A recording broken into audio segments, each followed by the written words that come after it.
Today I'm just going to talk to you a little bit about my DJI Ronin-S setup that I have that I use with a Panasonic G7. I'm going to show you the things that I have, the two things that I purchased to make it function with the G7 correctly. One of them is the Ronin-MX control cable, and it allows me to start and stop the recording via the record button on the Ronin-S here, right?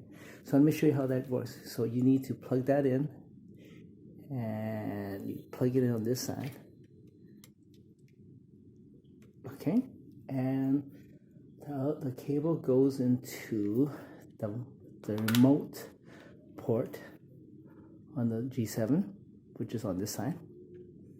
The only thing it really allows me to do is start and stop the recording, which is big. There's no control of focus or any other features like if you had the GH5, but that's fine for me. So that's great. So now make sure it's secure. I put some Sugru here to reinforce the cable, since it's kind of awkward since it goes from this side to this side. The second thing I purchased was a DC power cable. It allows me to draw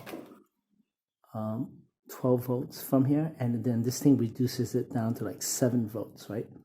And I bought this coupler, a dummy battery with this cable, dummy battery, DC coupler for DMW-DCC8.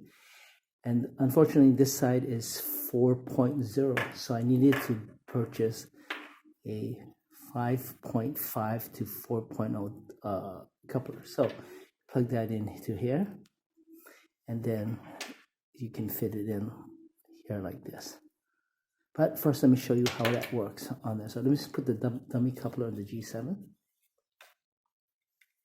Open the door, and you're going to put it in just like you put it in a battery. And there's a little trap door on the G7 that you can actually pop out here that allows you to snake the cable out like this. And I'm going to go ahead and close this door here, and here's the cable here, right?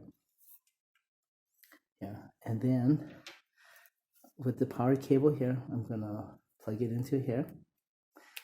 Now part of the challenge now is to dress the cable so it doesn't dangle around, right? So I'm going to put it like this, and I'm going to fold the cable over to this side here.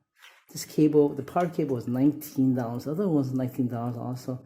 These things I bought it from Multicopter Warehouse. So they're local DJI, not local, they're US based DJI dealer, and I was able to get the cables fairly quickly, and they shipped it really quickly and cheaper than trying to order it from DJI overseas.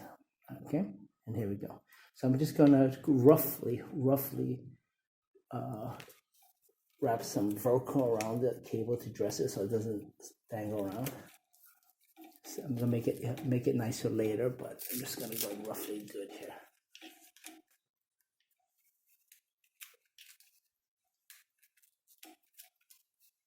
And then this side, this cable here, I want to dress it slightly.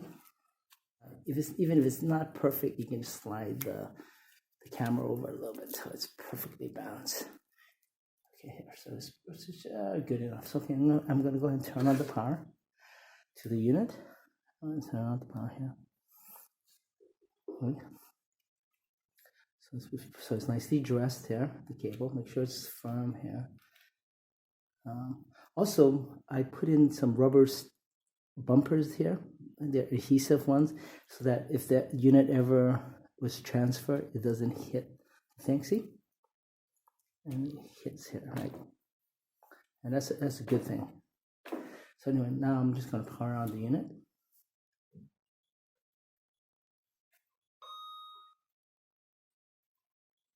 Okay, good. Now, I turn on the power for the camera.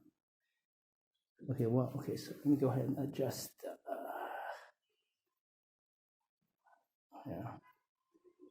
Here, good. Now, if I wanted to hit record, I'm just going to go ahead and push the record button here.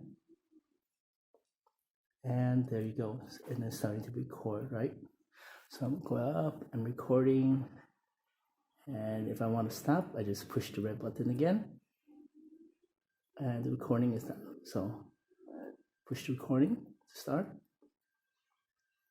and when you're done with the clip, push it to stop. Right. So this is a nice setup because the Ronin-S has such a big battery that you can probably shoot theoretically all day with it without having to constantly swap out the battery here.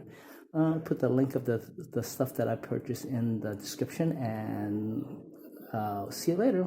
Happy shooting.